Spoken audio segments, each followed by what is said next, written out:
So, Eleni, on the concept of the governor having an opportunity to score points by fighting the president and his policies, Mayor Johnson has issued an executive order in a great media fanfare.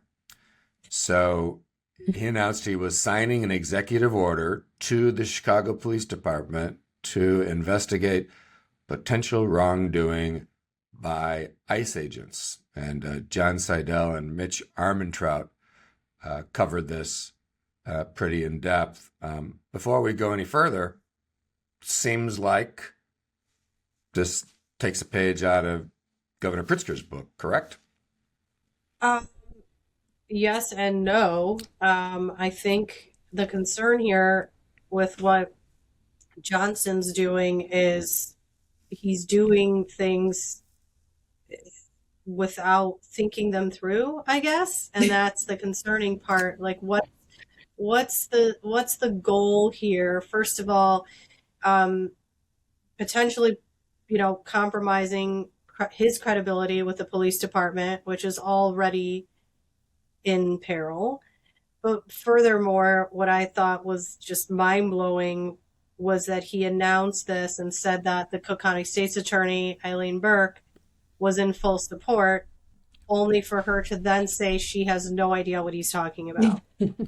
So, So, it's things like that make me scratch my head and say, how did that come about? And again, I think what we're seeing, I would say that the biggest difference between the two, uh, the governor and the mayor, is strategy. One has one, and one is, I don't know what to say about what's happening there. well, So, as apropos of Super Bowl weekend, welcome to the NFL. Uh, in fact, the Tribune, Madeline Buckley and Sam Charles dug in a little bit further and said that the Cook County State's Attorney's Office is reviewing the legality of the mayor's executive order. The mayor's announcement quickly led to a quote, a back and forth between Johnson and Cook County State's Attorney Eileen O'Neill Burke, who posted on the social media platform X that her office, quote, did not receive the executive order until it was released to the public. We do not provide legal approval of any matter until we've reviewed it. And the report goes on in the Tribune, but wait, Natalie, there's more. Don't prove it until we Of read it. particular note in the executive of particular note in the executive order is a passage that says, quote, CPD supervisors must ensure preservation of evidence relating to the incidents and reports described above and at the direction of the mayor's office to make a referral of felony matters to the Cook County State's Attorney. So that is maybe, while it's intended to be an attack on Trump, it's a little bit more out of the playbook of Trump, because when seeking felony charges, detectives normally seek approval from the state's attorney's office felony review unit. Involvement from the mayor's office, quote, would be unusual.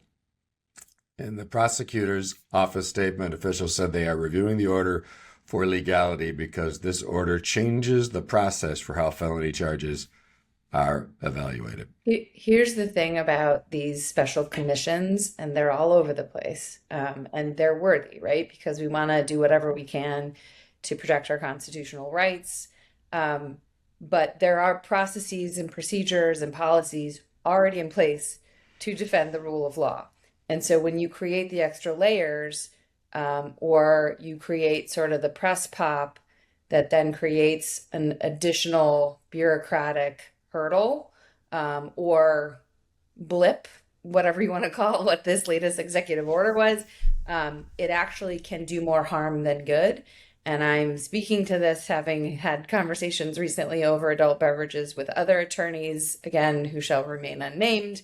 But there are, worthwhile efforts to applaud the concept, but it may be doing more harm than good to create these extra special commissions and initiatives that are papering over existing options. So I'll leave it at that.